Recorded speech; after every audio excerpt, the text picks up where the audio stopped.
Hi everybody, welcome to A Case of the Jills.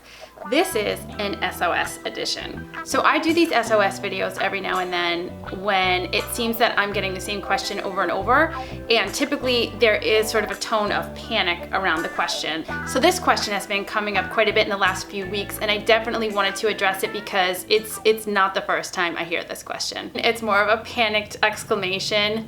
Oh my gosh, I think I'm a binge eater. Or, oh my gosh, I think I have binge eating disorder. Or, I don't know what's happening to me, I'm terrified I'm binging. The typical profile of the person asking this question is someone who has lost their period, they have been doing an excessive amount of exercise and or an excessive amount of restrictive dieting. They know that something is wrong and they do want to change their behaviors. They're kind of in this weird moment between thinking that they can continue to go on and on as an athlete, being energy deficient, and not quite there yet in terms of all of the changes in habit and also diet that need to be made in order for them to get their period back. I think it's the insecurity about being sort of stuck in that limbo position that makes people panic, and that's typically when I get the question. Because this is a really serious issue, I of course wanted to consult someone who knows a lot more than I do about it. So I called my very good friend Gretchen Mullen, who is a licensed mental health counselor. She specializes in eating disorders. In order for me to answer this question or try to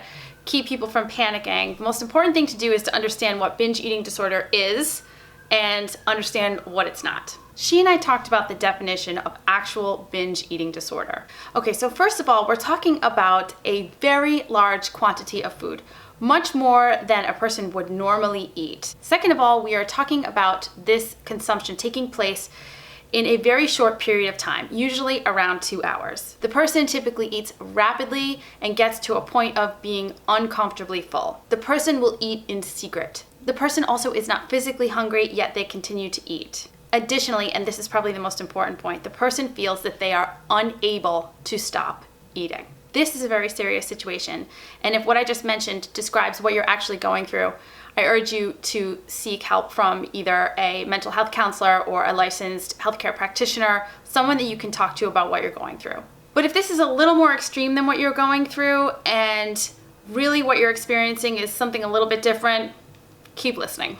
So the concept of binging, or I'm going to go out on a limb here and say that most of the people who are thinking that they're binging are using the term, again, colloquially. They're using it in sort of like a casual way. Oh my gosh, I binged on a sleeve of Oreos, which by the way is not a binge. This type of eating comes in response to deprivation. Does this ring a bell? Here's a common scenario. You've been living and training on a calorie-restricted diet. This can only last so long before your body gets hungry and it gets pissed. The body is smart, you see, it's much smarter than we are, so it will crave and drive us to eat calorically dense foods. Incidentally, these calorically dense foods are usually the ones that cause us a lot of anxiety. These are the nuts and the nut butters and the sugary things and the nachos and the baked goods. Your brain wants glucose.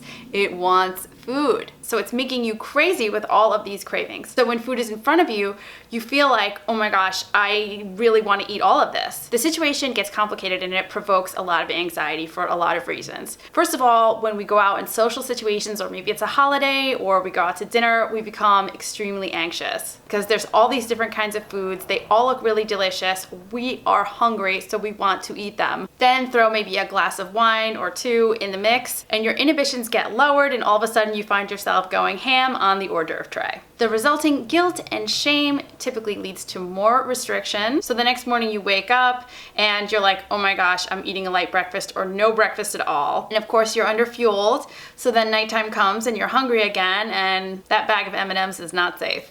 If this scenario sort of describes what you're going through, chances are you do not have binge eating disorder. What you have is hungry. You are in a state of energy deficiency and your body has had enough. Here's how you know you're not eating enough. You may be freezing cold.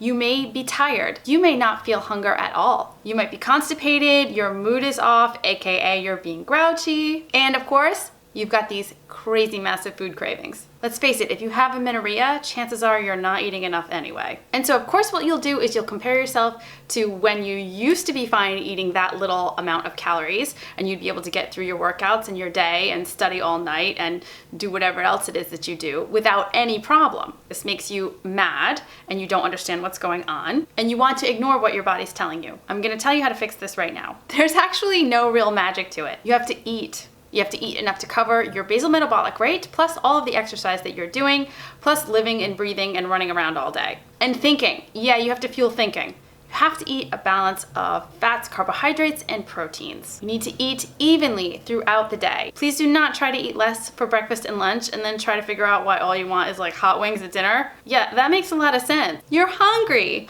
It goes without saying, but do not practice intermittent fasting, carb cycling, or any other kind of ridiculousness. And do not try to stick all your calories on a cheat day and think that that's gonna work. When you are hungry, you must eat. If something looks good to you, you should eat it, because if you don't, it's gonna drive you nuts until you do. If you eat a little bit more at one meal or on one day, do not get up the next day or approach the next meal with a concept of restriction in your mind. You do not have to make up for eating more at any meal. Your body deserves to be fed enough all day, every day, no exceptions. Now, if you can do this every single day, talk to me in a couple of weeks and tell me if you still feel nervous around food. Let me ask you then if you feel that you're binging or that you have a desire to binge. When you feed yourself appropriately, the volume level on those cravings is gonna go way down, I promise. The key here is don't panic. This is kind of normal. Your body is set up biologically to do this. It's set up biologically to make you eat. Do not try to resist biology. By the way, biology is the thing you're trying to embrace so that you can get your period back. Resistance at this point is futile. I hope that this was helpful. I hope that this calms some of your fears. I'm still working toward my goal for 1,000 subscribers by the end of August. When I do get those 1,000 subscribers, we'll have a live Q&A and also a giveaway on Instagram. So if you like this video, please give it a thumbs up and subscribe if you haven't already. Don't forget to share this video with anyone you think would benefit. I hope you have a great start to your week, and I will see you again soon.